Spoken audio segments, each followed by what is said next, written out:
ओम नमः शिवाय। नमस्कार दोस्तों, स्वागत है आप सभी का आपके अपने यूट्यूब चैनल खुशहाल ज़िंदगी में।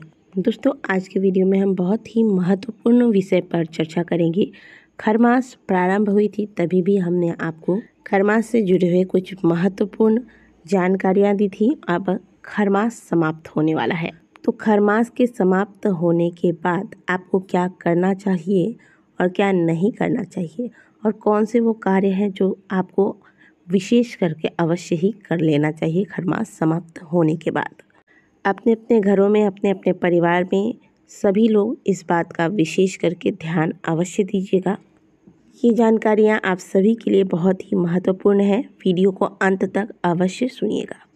14 अप्रैल को खरमास समाप्त होगा। खरमास समाप्त होने के बाद आप सभी अपने अपने ज़रूरी कार्य निपटा सकते हैं। अभी गुरु अस्त है, इस वजह से शादी विवाह जैसे कार्य तो नहीं होंगे, लेकिन व्रत उद्यापन इत्यादि कार्य जो हैं वो सारे कार्य आप कर सकते हैं। दोस्तों, 14 अप्रैल से खरमास समाप्त हो रहा है, तो 14 अप्रैल को आपको क्या क्या करना है। सबसे पहली बात, सुबह सुबह इस दिन आप जाग जाएं और जागने के बाद प्रयास कीजिएगा कि आप थोड़ा सा हल्दी और गंगा जल ले लें, और इस जल को गंगा जल में आप थोड़ा सा हल्दी मिला लें और इस जल का छिड़काव आप अपने पूरे घर में करें। दोस्तों, गंगा जल में नकारात्मक ऊर्जाओं को सोखने की क्षमता होती है, और ऐसा करने से आपके घर की सभी नकारात्मक ऊर्जाएं समाप्त होती हैं। ऐसी मान्यता है कि खरमास होने के बाद, यानी कि खरमास समाप्त होने के बाद अपने घर में गंगा जल और हल्दी का छिड़काव अवश्य करना चाहिए। यदि आपके घर में आपने शिवलिंग स्थापित कर रखा है और शिवलिंग के ऊपर जो छोटी सी जो मटकी होती है, जिसे हम सभी जलहरी कहते हैं, या आपने इसकी व्यवस्था कर रखी है तो बहुत अच्छी बात है। लेकिन आपने जलहरी की व्यवस्था अगर नहीं की है तो आज के दिन यानी कि 14 अप्रैल को जलहरी अवश्य ले आएँ।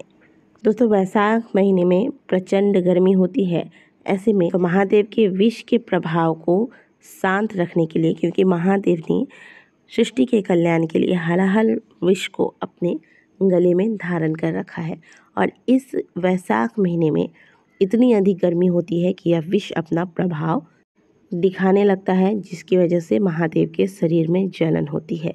इसलिए महादेव के शिवलिंग के ऊपर इस महीने में एक जलहरी की व्यवस्था अवश्य कीजिएगा, इससे महादेव प्रसन्न होते हैं। इसके अलावा अपने घर के रसोई में जल का एक मटका, यदि आपने पहले से ही घर के रसोई में पानी का मटका रखा हुआ है, यानी कि मिट्टी का घड़ा, तो अच्छी बात है। अगर नहीं है तो आज के दिन आप एक मिट्टी का घड़ा अपने घर के रसोई में अवश्य रखिए। नए मटके में पानी भरकर पहले तुलसी या फिर शिव जी का इस जल से अभिषेक करें, और फिर इसी मटके में फिर आप अपने घर के लिए जो आप जल ग्रहण करते हैं उस जल को भर के अपने घर के रसोई में रखिए। कहा जाता है कि मटके में जो आप जल भर के रखते हैं उसमें पितरों का वास होता है और पितृ तृप्त होते हैं। कभी यह मटका कभी भी खाली नहीं होना चाहिए, हमेशा यह मटका भर के रखना चाहिए और हमेशा इसके जल को आप बदलते रहें। तो ये कार्य आप कर लीजिएगा, बहुत शुभ कार्य है। आज के दिन घर में जल का एक मटका अवश्य लेकर आइएगा। आज के दिन सत्तू खाने का भी विधान है। सत्तू में आप चने का सत्तू खा सकते हैं, जौ की बनी हुई सत्तू खा सकते हैं। तो ये सारे कार्य अवश्य कर लीजिएगा आज के दिन। और जो हमने आपको घर में जलहरी की व्यवस्था करने के लिए कही है, अगर आपके घर में शिवलिंग नहीं है तो आप किसी भी शिव मंदिर में जाकर जलहरी का दान कर सकते हैं।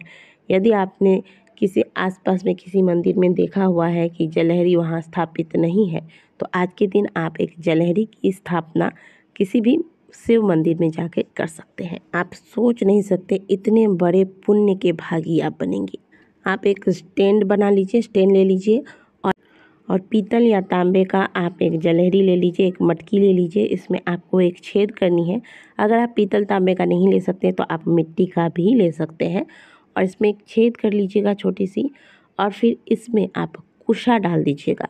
कुशा, इस छेद में कुशा डाल दीजिएगा। उसी कुशे से टप टप करके जल महादेव के शिवलिंग पर गिरती है। तो ये कार्य अवश्य कीजिएगा अमोघ फलों की प्राप्ति करने के लिए, और इससे महादेव की कृपा आप पर साक्षात रूप से होगी। आपके जीवन की सभी मनोकामनाएं पूर्ण होगी। घर में अगर शिवलिंग है तो घर में ही यह कार्य कीजिएगा, नहीं है तो आप महादेव के किसी भी मंदिर में जाकर भी जलहरी की व्यवस्था कर सकते हैं। तो इस प्रकार से आपको खरमास समाप्त होने के बाद ये चीज़ें कर लेनी है। और हाँ, जो हमने आपको गंगा जल और हल्दी मिश्रित जल घर में छिड़कने के लिए कहा है, उसे आप प्रातःकाल जाकर जब घर की साफ़ सफाई कर लें, स्नान कर लें, इसके बाद पूरे घर में आप इस जल का छिड़काव करें। यह हल्दी गंगा जल वाला उपाय सुनने में तो बहुत ही आसान और छोटा सा है, लेकिन इसका प्रभाव बहुत ही सुंदर होता है। हल्दी अपने आप में शुभता लाती है, और गंगा जल तो आप सभी को पता है कि नकारात्मक ऊर्जाओं को समाप्त करने की, इन ऊर्जाओं को सोखने की क्षमता होती है गंगा जल में। अब पवित्र को भी पवित्र बनाती है गंगा, तो अपने घर में गंगा जल और हल्दी का छिड़काव अवश्य कर लीजिएगा। अच्छा, कई जगहों में आज के दिन सत्तू घर के जो कुल देवी हैं या कुल देवता हैं वहाँ चढ़ाए जाते हैं। तो यदि आपके यहाँ भी ऐसा रिवाज है तो ये कार्य कर लीजिएगा। इसे करने के बाद ही आप सभी सत्तू ग्रहण करें। और अगर आपके यहाँ ऐसा कोई विधान नहीं है, आपके यहाँ भगवान को नहीं अर्पित किए जाते आज के दिन सत्तू, तो फिर आप कम से कम घर के सभी सदस्य थोड़ा थोड़ा सत्तू का सेवन आज के दिन अवश्य कीजिएगा। आशा करते हैं कि दी गई जानकारी आपको अच्छी लगी होगी और इसका आप सभी ज़्यादा से ज़्यादा लाभ उठाएंगे। दोस्तों, वीडियो अगर अच्छी लगी हो तो वीडियो को लाइक ज़रूर कीजिएगा। आपका एक लाइक ही हमारे मेहनत का फल होता है। और यदि आप चैनल पर पहली बार आए हैं तो चैनल को सब्सक्राइब भी अवश्य कीजिएगा। इस प्रकार की जानकारियाँ हम अपने चैनल पर लगातार लाते रहते हैं। अभी के लिए इस वीडियो को समाप्त करते हैं। कमेंट बॉक्स में हर हर महादेव अवश्य लिखिएगा। मिलते हैं आपसे अगले वीडियो में, तब तक के लिए ओम नमः शिवाय, हर हर महादेव।